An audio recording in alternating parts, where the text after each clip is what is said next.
এইরকম একটা কিটকিটে গরম ওয়েদারে ব্লাউজ তৈরি করা যে কি কঠিন কাজ একমাত্র যারা তৈরি করে তারাই জানে।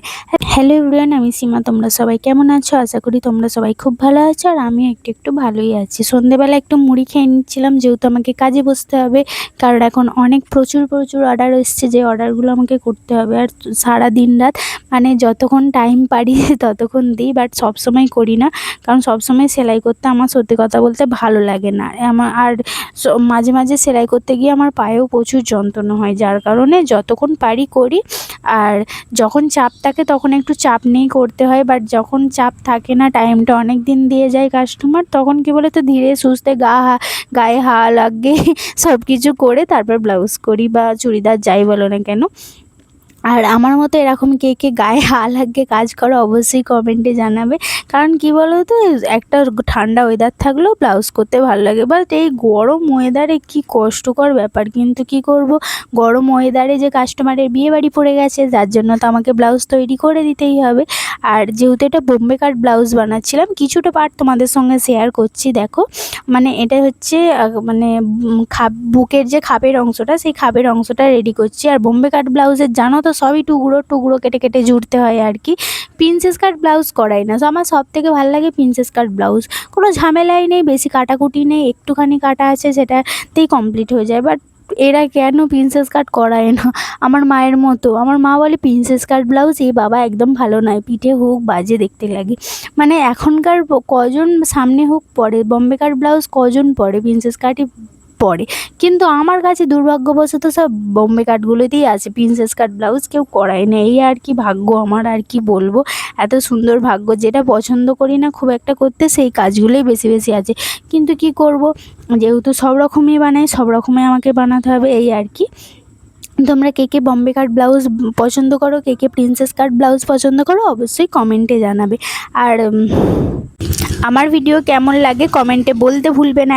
ব্লাউজ তো কমপ্লিট হলো, এবার কি করব, নিজের মুখের একটু যত্ন নিতে হবে আর কি। মুখের যত্ন বলতে কিছু ইউজ করি না গাইস, সাবান মেখেছি মুখে, ডাব সাবান মেখেছি, সাবান মেখে মুখটা ধুয়েছি, তাতেই দেখছো গ্লো করছে। না না, এটা ক্যামেরার জন্য গাইস, সামনে থেকে মোটেও ওরকম নয়, কিন্তু ক্যামেরাটায় কোনো ফিল্টার দেওয়া নেই, এটা তোমরা বিশ্বাস করতে পারো। এতটাও ঠকাচ্ছি না তোমাদেরকে। আমি হচ্ছে প্রত্যেক দিন রাত্রিবেলা, মানে আমার যেহেতু সেনসিটিভ স্কিন, আমি তো কিছু ইউজ করি না সত্যি কথা বলতে।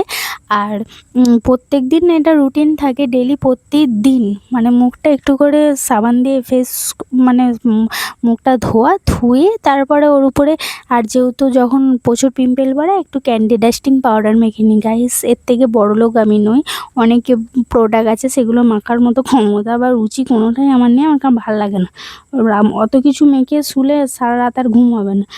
চুলটার কিছু একটা ব্যবস্থা করছি, প্রত্যেক দিন আমার এটা কাজ থাকে, চুলটাকে বিনুনি করতে হবে, সুন্দর করে বিনুনি করে ঘুমাতে যেতে হবে, তাহলে তো ঘুমই হবে না। তোমাদের যদি এরকম প্রবলেম থাকে অবশ্যই আমাকে কমেন্টে জানাবে, আমারও সেম।